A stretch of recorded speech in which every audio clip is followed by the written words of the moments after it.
เอาสบายดีพี่น้องกลับมาพบพ่อกับคำพูอ่อนมื้อนี้ผมคือเก่าเด้อมื้อนี้เป็นภาพบรรยากาศไหลมายามพี่น้องเขื่อนไฟฟ้าขนาดน้อยบ้านห้วยกองเมืองปากช่องแข้งจังหวัดตากเฮาอันนี้คือพนักงานเพิ่นพนักงานอันอันบริการเขื่อนไฟฟ้าเฮาบ้านห้วยกองเมืองปากช่องแข้งจังหวัดตากอันนั้นสิไปทักทายกับพนักงานเพิ่นนั่นสบายดี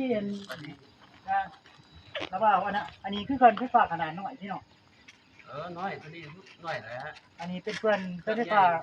พูนสิน้อยสิเปียงโอ้อันนี้เป็นเขื่อนไฟฟ้าขนาดน้อยเขื่อนนี้เพิ่นเอากระแสไฟฟ้า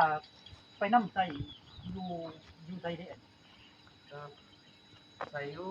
ใส่น้ำหน่อยสิเปียงนี่แหละโอ้เป็นแบบว่าเขื่อนนี่ก็ไปใส่อยู่หั่นคือเก่าเนาะเป็นหมุนเวียนกันไปกันมาเนาะแม่นระหว่าง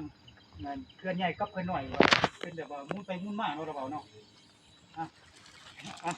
อันนี้คือสัมภาษณ์พนักงานเพิ่นเฮ็ดเวียกอ่า ยุ่นนี่นะเนาะพี่น้องเนาะอันนี้หลังจากนี้ก็สิพาพี่น้องไป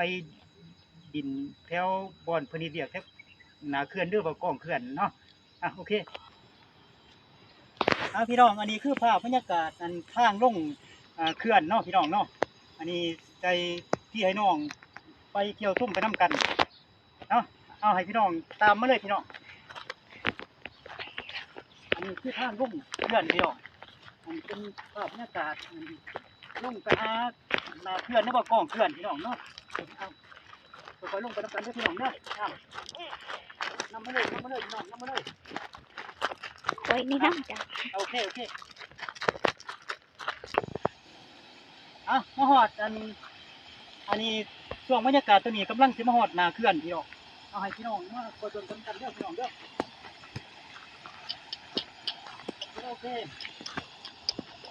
แต่ที่ว่าเป็นที่ทัศน์ธรรมศาสตร์อันสวยงามไปแบบหนึ่งพี่น้องอันนี้คือเขื่อนไฟฟ้าขนาดน้อยเนาะพี่น้องเนาะอันนี้คือเขื่อนไฟฟ้าขนาดน้อยที่บ้านห้วยกองเมืองปากช่องแข้งจังหวัดตากเฮาเอาให้พี่น้องคอยเบิ่งกันเด้อพี่น้องเด้อพระเจ้าสิคอยนำเที่ยวไปนำกันเนาะพี่น้องเนาะอันนี้ที่ทัศน์ธรรมศาสตร์ต้นนาเขื่อนนี่ข้าพเจ้าก็บ่เคยมาจักเทื่อเลยพี่น้องแต่ว่าเมื่อเห็นเป็นครั้งแรกของชีวิตก็เยี่ยมเลยโอเคเลยเนาะพี่น้องเนาะให้พี่น้องคอยย่างกันเด้อพี่น้องเด้อมันเตะๆมากเลยโอเคเลยงาม